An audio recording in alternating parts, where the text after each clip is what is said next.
Nagsimula ang movie nang nakipagkita si Gon at Killua kay Leorio. Habang nabiyahe, ininform ni Leorio sa dalawa na may nakakita na isang survivor ng Corte Clan.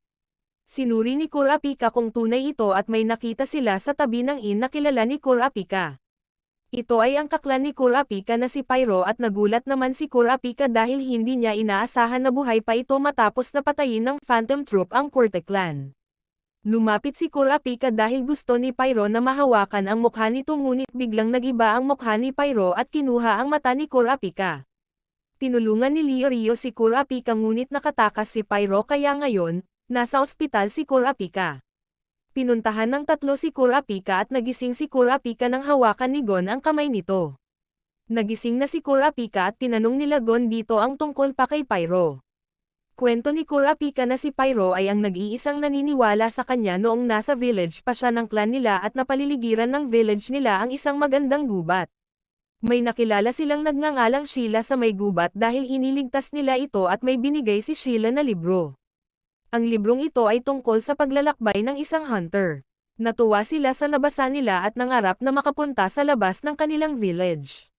Nakapasa si Kurapika sa 2 exam ngunit ang panghuling exam ay tinetest ang kanilang self-control. Ipapadala si Kurapika sa palengke ng kalapit na village at may 24 na oras lamang sila para mamili ng hindi ginagamit ang kanilang Scarlet Eyes. Napili ni Kurapika na samahan siya ni Pyro kahit na alam nitong bulag si Pyro.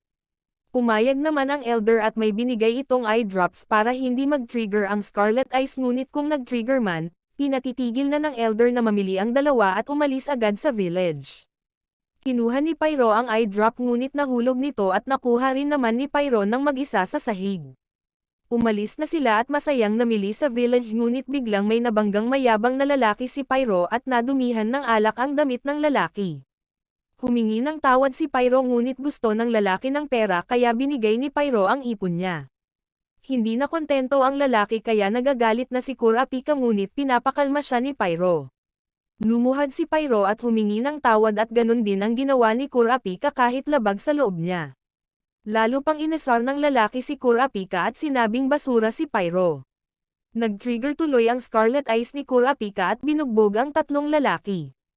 Humingi ng tawad ang mga lalaki dahil inutusan lamang sila ng elder ni na Kurapika na asarin sila. Tanong ni Kurapika sa lalaki kung sinabi ba ng elder ang kondisyon ni Pyro ngunit sagot ng lalaki na wala kaya nagalit si Kurapika dahil hindi katanggap-tanggap ang mga pinagsasabi ng mga ito. Biglang natakot ang mga tao sa village dahil sa Scarlet Eyes ni Kurapika at sinabihan siya ng demonyo ng mga tao kaya napilitan silang dalawa na umalis sa village. Nalungkot si Kurapika dahil hindi niya nagawa ng matagumpay ang final exam dahil akala niya na hindi nababalik sa normal ang mata niya ngunit pinakita ni Pyro sa salamin ang mata ni Kurapika na bumalik na ito. Ang eye drop na nahulog ni Pyro kanina ay pinagpalit niya kaya ang mata niya ay bumalik sa dati nang hindi ginagamit ang eye drop at nakapasa si Kurapika sa exam. Pagkatapos nito, naglakbay siya at isa sa layunin niya na makahanap ng doktor na makakapagpagaling sa kondisyon ni Pyro ngunit 6 na linggo ang nakalipas, pinatay ng Phantom Troop ang Corte Clan at isa si Pyro sa mga napatay. Biglang may nakikita si Kurapika at ito ay ang perspective ni Pyro. Dinala si Pyro ng isang lalaki sa bintana kaya sinabi ni Kurapika kina Gon ang mga nakikita nito sa bintana upang matukoy nila kung nasaan si Pyro. Nagpakita ang lalaki sa harap ni Pyro dahil patutulugan na niya si Pyro kaya nakita ni Kurapika na may tattoo spider sa palm ng lalaki na may numero na 4. Napagtanto nila na ang kalaban nila na kumuha sa mata ni Kurapika ay ang dating grupo ng Phantom Troop na pinalitan ni Hisoka dahil number 4 rin ang spider tattoo ni Hisoka. Agad-agad ding hinanap ni Gon ang lugar na sinabing nakita ni Kurapika. Naghiwalay si Gon at Killua kaya sa proseso may nakita si Gon na isang batang magaling magpapatir. Pagkatapos ng show nito, biglang may nagwalang kabayo at nasira ang tali na pumoprotekta sa gamit ng lalaki kaya mahuhulog sa bata ang mga gamit buti na lamang prinotektahan ng puppeteer ang bata at iniwas ni Gon sa mga gamit ang dalawa. Naging okay naman ang lahat at nagpasalamat ang puppeteer na si Retz kay Gon. Naging magkaibigan ang dalawa at kinagabihan, nagkita na muli si Gon at Killua. Hindi nakita ng dalawa ang lugar na sinabi ni Kurapika at pinakilala ni Gon si Retz kay Killua. Medyo nagselo si Killua dahil naging maganda ang bonding ng dalawa sa paghahanap sa lugar at si Killua lamang ay naghahanap ng mag-isa at nasabihan pa nito si Retz na magnanakaw.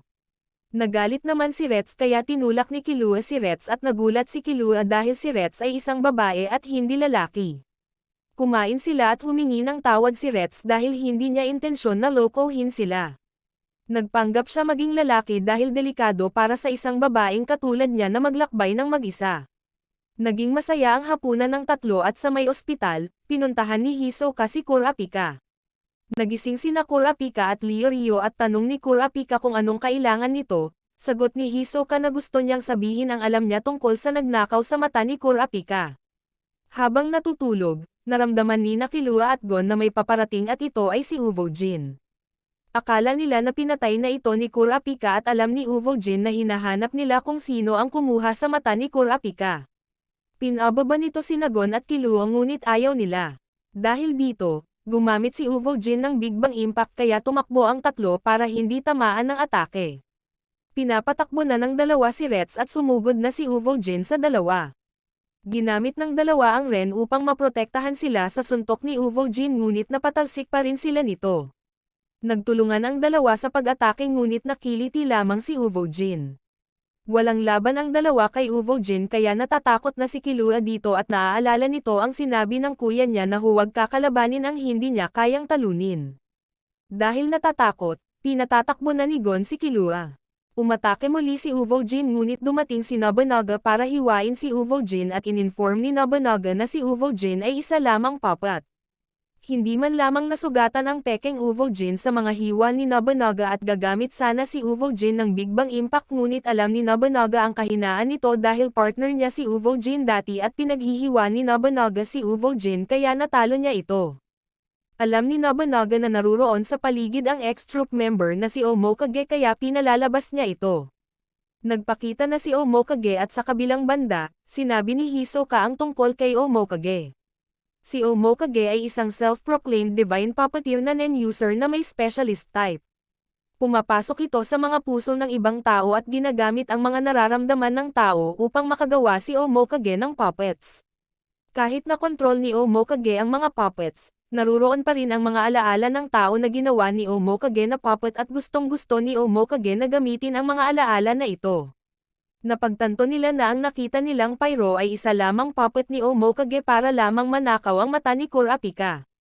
Binalalaan ni Hisoka si Kurapika na delikado si Omokage at umalis na ito.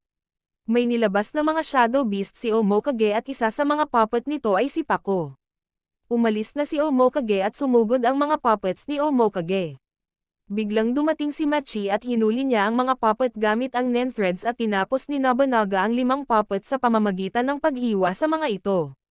Bago umalis, binalalaan ni Nobunaga si Gon at Killua dahil alam niya na target rin ng dalawa si Omokage kaya sinabihan niya ang dalawa na huwag masyadong mangingialam dahil ang grupo nila ang maglilinis sa iniwan nilang kalat.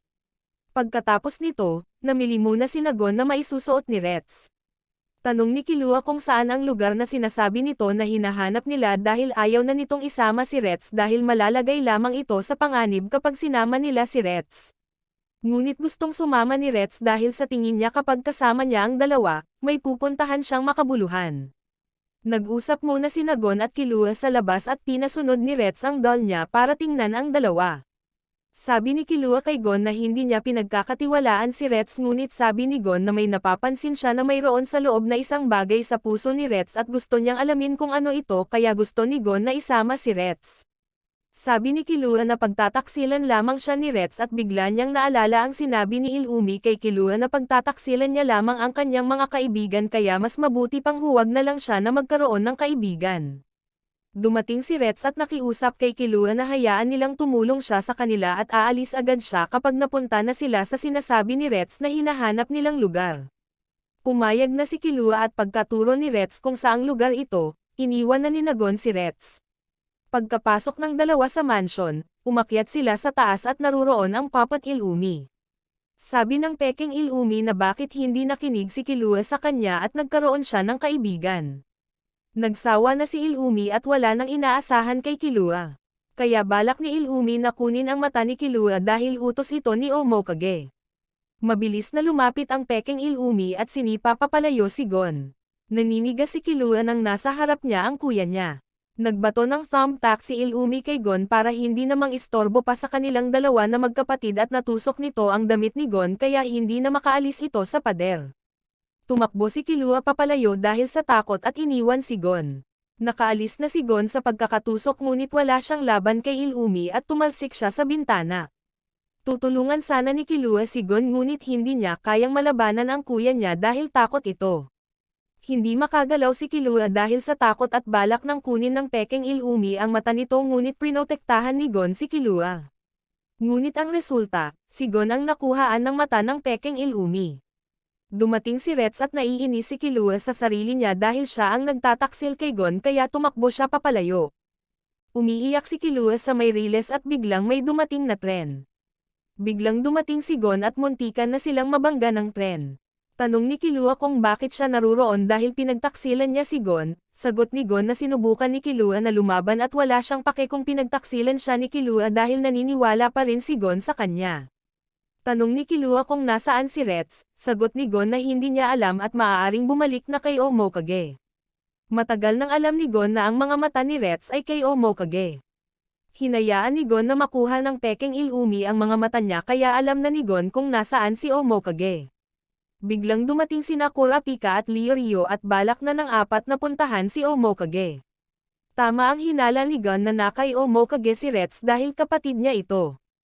Hindi natutuwa si Retz sa mga pinaggagawa ng kuya niya ngunit hindi nakikinig si Omokage at nagpasalamat kay Retz dahil kung hindi dahil dito, hindi magiging divine puppeteer si Omokage.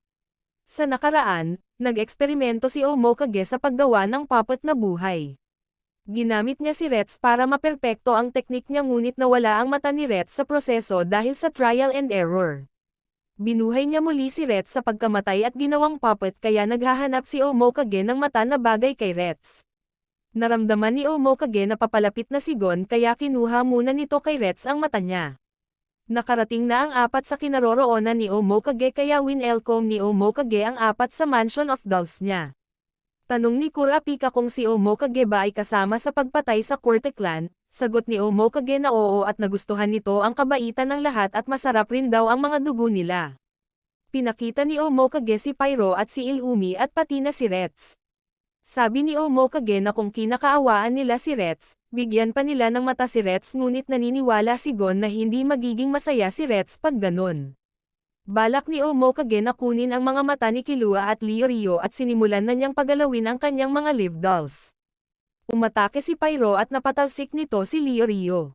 Sunod na sinugod ni Pyro si Kurapika ngunit hindi makalaban si Kurapika at pinoprotektahan siya ni Leorio. Ginigising ni Leorio si Kurapika at sinabing tanggapin ang pagkamatay ni Pyro at mamuhay sa present at silang tatlo na ang kaibigan ni Kurapika. Pinatalsik muli ni Pyro si Leorio at umiiwas na si Kurapika sa mga atake ni Pyro. Samantala, pinagsusuntok at sipal ni Illumi sina Gon at Killua. Hindi na natatakot si Killua sa kuya niya hanggat kasama niya si Gon na makipaglaban. Sabay na umatake sina Killua at Gon at natalo nila ang Peking Illumi kaya bumalik na ang mata ni Gon. Nagsabayan ng atake sina Kurapika at Pyro at natalo ni Kurapika si Pyro. Bago magpaalam, sinabi ni Pyro na masaya siya na nagkaroon ng bagong kaibigan si Kurapika na naniniwala sa mga pangarap niya. Bumalik na ang mga mata ni Kurapika at natuwa naman si Omokage sa palabas.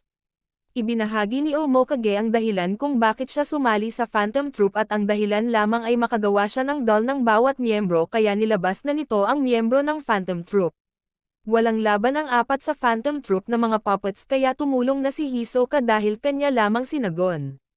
Ininform ni Hisoka na ang pagputol lamang sa nen ni Omokage ang paraan para manalo kay Omokage imbis na isa-isahin ang mga puppets. Ginamit ni Kurapika ang Emperor Time at ginamit ni Omokage ang Doll Catcher kaya napasa kanya ang ilang abilities ng ibang mga Phantom Troop members. Ginamit ni Omokage ang double machine gun ni Franklin kaya umiwas ang apat. Susugurin sana ni Hisoka ang Peking Chrollo ngunit may nang istorbo na iba. Sumugod si Kurapika at ginamit ang Chain Jail ngunit ginamit ni Omokage ang teknik ni Nobunaga para mapatalsik ito. Umatake naman ng sabay ang tatlo ngunit ginamit naman ni Omokage si Phoenix. Natalo ni Hisoka sina Phaeton at Sholnark at nadismaya si Hisoka dahil madali lang niyang natalo ang Peking Krolo. Nagulat naman si Omokage nang matalo ni Hisoka ang mga natitira niyang puppet at inatake niya ito. Habang distracted, sumugod sina Killua at Gon at napoprotektahan nila ang sarili nila gamit ang nen sa machine gun ni Franklin. Nakalapit si Kurapika dahil sa ginawa ng dalawa at napagtagumpayan niya na mahuli si Omokage gamit ang chain jail. Binigyan na ng judgment ni Kurapika si Omokage at ang kasunduan ay hindi na dapat na gamitin ni Omokage ang kanyang nen abilities ngunit hindi naman pumayag si Omokage. Papatayin na sana ni Kurapika ito ngunit sumugod si Killua at siya na ang bahala sa pagpatay dito. Bigla namang sinaksak ni Retz ang kuya niya at sinabi ni Retz na papatayin niya ang kuya niya kung buhay pa talaga siya. Nagalit si Omokage at balak na patayin si Retz ngunit biglang dumating ang tunay na Phantom Troop member para pabagsakin ang mga natitirang puppet. Pagkatapos ng lahat, hindi muna naglaban ang Phantom Troop at sinagon dahil may hinihintay pa silang problema sa puso ni Krollo kaya umalis na ang Phantom Troop. Sinunog ni Retz ang mansion at sinabi ni Retz kina Gon na sasamahan niya ang kuya niya sa afterlife kaya nagpaalam na si Retz at nagpasalamat.